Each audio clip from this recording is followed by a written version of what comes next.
corporation. Because in maritime courts, corporations can only contract with other corporations. A lawyer can only represent you as a corporation. And let me ask you a question, Ann.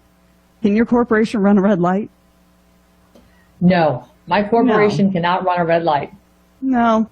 So he's giving you an affidavit of fiction because he works for a legal fiction and he's trying to get you to respond to the legal fiction. And if he can't get you to respond to the legal fiction, he can't contract with you.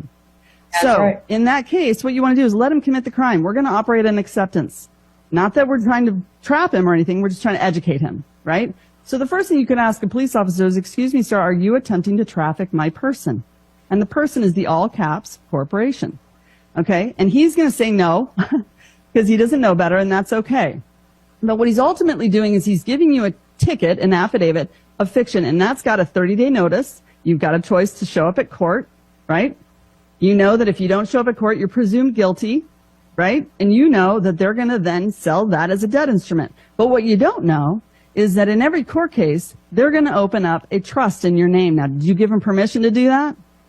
No, I did not. No. And then what they're going to do is they're going to put 3 bonds in that trust. They're going to put a bid, a performance, and a payment bond in there. And then they're going to basically trade you on through your Sesta KV trust, which you didn't even know you had, and they're going to make anywhere from $2 to $5 million per traffic violation. And technically, in the background, they are then selling those as debt instruments. The courts are selling them as debt instruments up to the Treasury. That's right. So they're making good money on issuing traffic violations, and that's why they have a quota.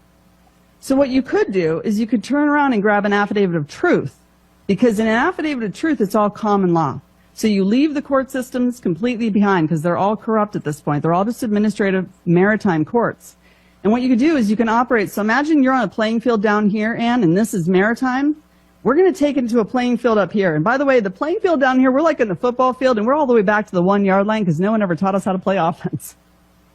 But I'm about to take you to a football field right above that. You're going to fly right over to the end zone because you're operating in truth, and no one can rebut truth. So you're going to give them words that no man can gainsay. And in your affidavit of truth, you're going to say in that affidavit, there is no evidence that you didn't just hold me at gunpoint and attempt to traffic my person. There's no evidence that you're not working for a foreign corporation. There's no evidence that you are actually, in fact, a police or policy enforcer for the original republic. There is no evidence that you haven't signed an oath or have signed an oath to we the people, right? So what we are going to do with this affidavit of truth is we're reasonable. It's a negotiable instrument. So this officer can choose to either sign an oath to we the people, or he can choose to resign. He can do anything he wants. He can negotiate this instrument. But technically, he's taking a personal liability with every single ticket that he issues because he is working for a crime syndicate. And because he doesn't know that, that's okay. But in common law, every single man or woman is accountable for their deeds on this earth. So they have to be notified. So you put them on notice. So in your affidavit of truth, not only should it have documentaries to wake this officer up and let him know what's really going on, because again, he's probably a good guy, doesn't know what's going on.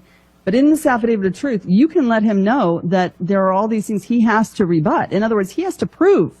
You're giving him force, you're forcing burden of proof back on him that he has in fact signed an oath to we the people. And he hasn't, so he cannot prove otherwise. And when you put it in a negative advertement statement, you're basically saying there is no evidence to show that you did not just do this. Now, this is a very powerful statement. A negative advertement statement is very different than asking them for burden of proof. I'm not saying, hey, under burden of proof, prove to me you didn't just do this. Prove to me there wasn't bank fraud. Under burden of proof, prove to me that you didn't just willingly traffic my person. They can't prove that. But if you say there is no evidence, you're asking him to come to a court of record with evidence. You're forcing him to prove his innocence. So you're saying there's no evidence to prove you didn't just hold me at gunpoint. Okay? And which is extortion.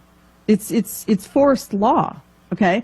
So when you do this, again, in your affidavit of truth, you give him a timeline. He's got 30 days to seek a trial by peers or to cure, or he is now personally liable. And you can rack up these charges to about $1 million a pop. So if some of the people knew this right now and they were serving affidavits back to police officers, we're really just flipping the playbook. And at that point, this becomes a debt instrument.